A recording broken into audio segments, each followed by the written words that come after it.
واش عمرك تخيلتي منتخب بحال هولندا اللي عنده فان دايك دي يونغ خاكبو ودومفريز غادي يدخل المباراة وهو اللي غادي يبقى كيجري ورا الكرة؟ واش عمرك تخيلتي ان منتخب اوروبي كبير غادي يقرر يدافع قدام المغرب؟ هادشي كامل وقع، والمفاجأة الأكبر هي أن المغرب ما تأهلش بالحظ، بل فرض شخصيته على واحد من أقوى المنتخبات الأوروبية وخلاه يبدل طريقة اللعب ديالو.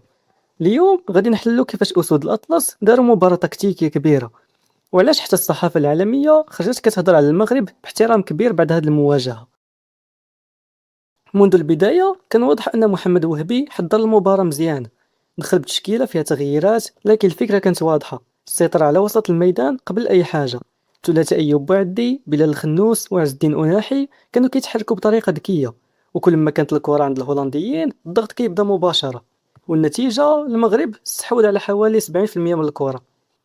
70% ضد هولندا، رقم قليل اللي كان كيتوقعو قبل البداية، خصوصا أن هولندا معروفة بأنها من المنتخبات اللي كتعشق الاحتفاظ بالكرة، وكما كيسميو الكرة ديالهم الكرة الشاملة.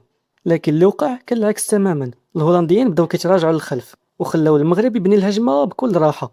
أشرف حكيمي ومزراوي طلعوا باستمرار، والخنوس كان كيلقى المساحات بين الخطوط، وابراهيم دياز والصباري كانوا كيبدلوا المراكز باش يبعثروا حسابات الدفاع الهولندي. حتى الصحافة الإنجليزية استغربت من الطريقة اللي لعب بها رونالد كومان، وقالت أنه تخلى على أسلوب هولندا الهجومي واعتمد على الدفاع، وكأنه كيواجه واحد من أكبر منتخبات العالم. فرع بالفعل المنتخب المغربي من أكبر المنتخبات في العالم، لكن رغم السيطرة كانت كاينة مشكلة وحدة: الفرص كانت كتوصل ولكن اللمسة الأخيرة كانت ناقصة. وفي هذا النوع ديال المباريات إلا ضيعتي الفرص كتعاقب، وهذا الشيء بالضبط اللي وقع. في الدقيقة 72 هجمة سريعة لهولندا والكرة وصلت لكودي خاكبو اللي سجل الهدف الأول، وفجأة كلشي تبدل. منتخب هولندا رجع كامل للدفاع، وكومان زاد غلق المساحات، وبزاف ديال الناس قالوا سالينا المغرب غادي يخرج. ولكن اللي تتفرج في المنتخب المغربي في آخر السنوات كيعرف حاجة وحدة: هاد المنتخب ما كيستسلمش بسهولة. المغرب ما بدلش الشخصية ديالو، ما بداش كيطلق كرات عشوائية وما فقدش التنظيم، بقى كيدور الكرة وبقى كيضغط وبقى كيقلب على الثغرة، وهو مقتنع أن الفرصة غادي تجي.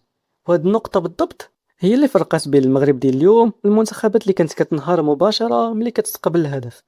دقيقة 90 الجميع كان كيشوف الساعة، وجمهور هولندا بدا كيحتفل بالتأهل، وحتى بعض الجماهير المغربية بدات كتفقد الأمل.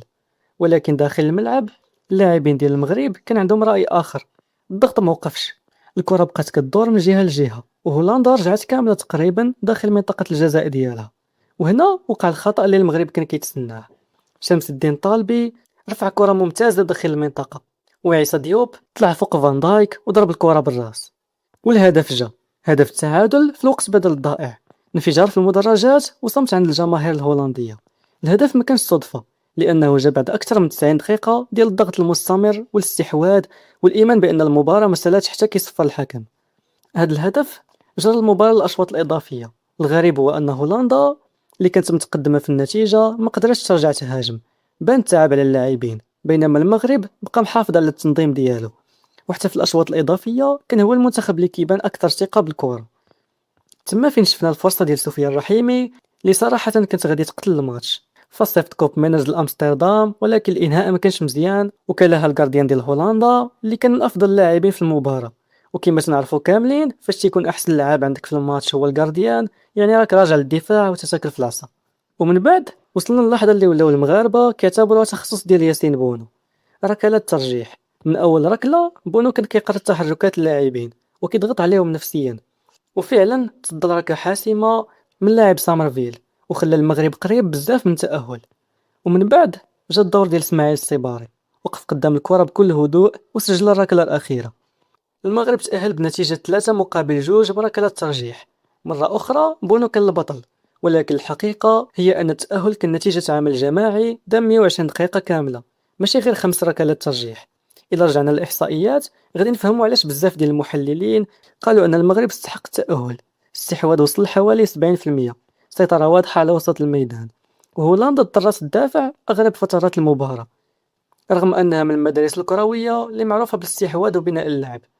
حتى الصحافة العالمية ركزت على نقطة مهمة، قالت أن رونالد كومان مباشرة من بعد الهدف رجع الفريق كامل للدفاع، وهذا القرار عطى المغرب الثقة باش يزيد الضغط حتى سجل هدف التعادل. بمعنى آخر المغرب ما ربحش فقط بالمواهب، ربح بالشخصية.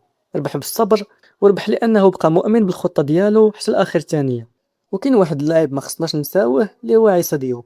هاد اللاعب كان من أبرز مفاجآت المباراة، الأرقام ديالو كانت استثنائية، 65 تمريرة ناجحة من أصل 67 بنسبة دقة وصلت ل 97%، وزاد سجل الهدف اللي رجع المغرب للبطولة. فاش المدافع كيضيع غير جوج تمريرات طوال مباراة إقصائية ضد هولندا، هذه ماشي صدفة. هادشي كيعني أنه كان الحلقة اللي خلات المنتخب المغربي يحتفظ بالكرة ويبني من الخلف بشكل جيد. وفي الأخير هاد المباراة عطاتنا رسالة واضحة: مونديال 2022 ما كانش معجزة، والمغرب ما بقاش منتخب كيصنع المفاجآت فقط.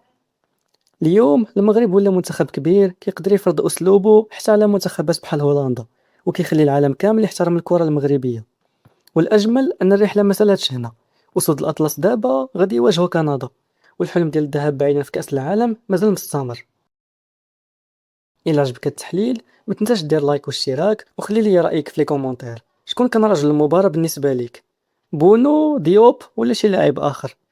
أنا صراحة تنظن حتى أناحي مباراة كبيرة، ولكن بالنسبة ليا فديوب هو رجل المباراة، حيت هو اللي سجل هدف نقد به المغاربة كاملين. كان معكم صوت الكرة، نشوفكم الفيديو الجاي.